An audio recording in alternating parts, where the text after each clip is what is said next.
Cara, me veio uma... Fala, pastorzão. Me veio uma pergunta muito interessante. Que eu quero fazer uma pergunta já também. Eu falei sobre isso na última aula lá na igreja, na terça-feira.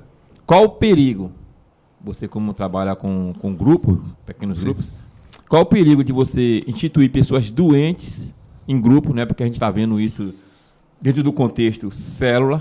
Bom, hoje, a gente tem visto isso. Pastor, por que você ainda não colocou célula? Acho que eu estava conversando isso com o Frank ontem. E eu converso muito estranho. Por quê? Porque ainda não tem ninguém preparado para cuidar de gente. Nós temos pessoas que precisam ser tratadas, né?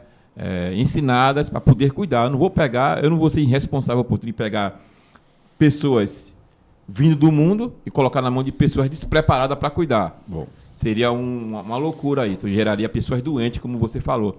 Qual o perigo de você pegar, né, pessoas doentes e colocar na direção de pessoas? Bom, eu vou responder a sua pergunta diretamente e depois eu vou vir dizendo como eu faria. Tá? Eu vou primeiro responder a sua pergunta diretamente, depois eu vou dizer como a gente faz, na verdade, né? Porque a gente faz esse trabalho, às vezes, de implementar uma cultura de pequenos grupos do zero, chamado PGMs, que está nesse livro aqui, depois eu vou falar sobre ele, que é a Igreja Multiplicadora. O grande perigo, e eu creio que seja o seu medo, quando a gente fala de doença, a gente pode trazer para o momento mais presente, que foi o coronavírus. Se a gente colocar alguém com o coronavírus no ambiente onde todas as pessoas estão, as pessoas serão contaminadas. Então, uma pessoa que não tem uma vida no altar, que não tem uma vida com Deus, que não...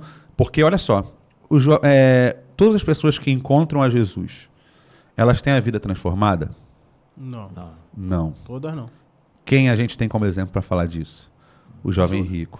Judinha também. O jovem rico. Ele chegou até Jesus, mas ele não se arrependeu das obras mortas, como Mateus 3,8 diz: deem frutos do arrependimento, raças de víboras. Vocês se orgulham por serem filhos de Abraão? Dessas pedras Deus pode suscitar filhos de Abraão. Então, pessoa hoje, principalmente líder, ele precisa ter uma vida arrependida. E aí a gente vai entrar no terceiro passo, que é a renovação da mente. A renovação da mente é tirar a mente antiga e a mente nova. Quando a gente vai para Gálatas 5, a gente vai ver que Paulo ele não chega de sola falando vocês precisam dar frutos do Espírito. Antes de frutos do Espírito, ele vem falar da obra da carne. E aí ele faz um contrassenso. A obra da carne é essa. Porém, o fruto do Espírito é esse. Então, se você vivia essa obra da carne, é obra morta. Você precisa largar isso. E agora você vai viver o fruto do Espírito. Então, quando a gente vai falar de transformar liderança, levantar um líder, ele está representando a igreja, está representando o pastor e também representa Jesus para aquelas pessoas. Verdade. Como eu posso representar alguém que eu não conheço? Como eu posso chegar e falar assim, cara, seja meu imitador como eu sou de Cristo, se eu nem sei quem é Cristo? Porque uma pessoa que não tem a vida transformada, ela não conheceu Jesus de verdade. Por isso que eu falo, o primeiro ponto é o encontro. Você encontrou com ele. Se arrependeu de verdade? Legal. Agora você vai entrar no processo de renovação da mente. Aí, entrou no processo de renovação da mente, essa pessoa sendo acompanhada, ela vai começar a partir para o quarto processo, que é onde entra a questão da liderança, que é o frutificar. O liderança é frutificar. Na questão de pequenos grupos, como a gente faz? Esse livro aqui, principalmente a questão da Igreja Multiplicadora, lá com o pastor Fabrício, pastor Fernando, Brandão, a gente entende que desde quando a visão é apresentada, ou compreender a visão, que é o primeiro passo do trilho de implementação, até um pequeno grupo inicial, levam-se 6 meses. Só que esse primeiro grupo inicial, ele não é com a liderança que o pastor escolhe. Ele é com o próprio pastor. Porque a visão da igreja, ela é dada ao pastor da igreja. Quando a gente vai falar sobre cultura da visão no treinamento, tem um elefantezinho lá, e a gente fala que o elefante é a igreja. E aí o pastor, ele tem a missão de conduzir esse elefante. E às vezes ele tenta puxar o elefante pela tromba, às vezes ele tenta empurrar o elefante por trás, e o elefante é muito maior do que ele. Se ele vai para frente, o elefante pisa. Se ele vai para trás, o elefante em cima dele. Então, ele precisa conduzir esse elefante. O elefante ele é conduzido com a unidade. E a unidade, ela está alinhada a uma visão. Deus deu uma visão para o pastor, e quando o pastor ele consegue hoje inserir a igreja nessa visão, ele consegue direcionar. E aí ele vai começar a gente chama de PGM protótipo, que é o primeiro, e ele lidera esse primeiro grupo. De repente, a gente tem um grupo de 50 pessoas. Ele não vai conseguir ter 50 pessoas. Ele talvez precise iniciar um segundo grupo. Ele vai ter a liderança dele de confiança, mas ele também vai estar nesse segundo grupo. Ele vai estar no dele e ele vai estar no segundo.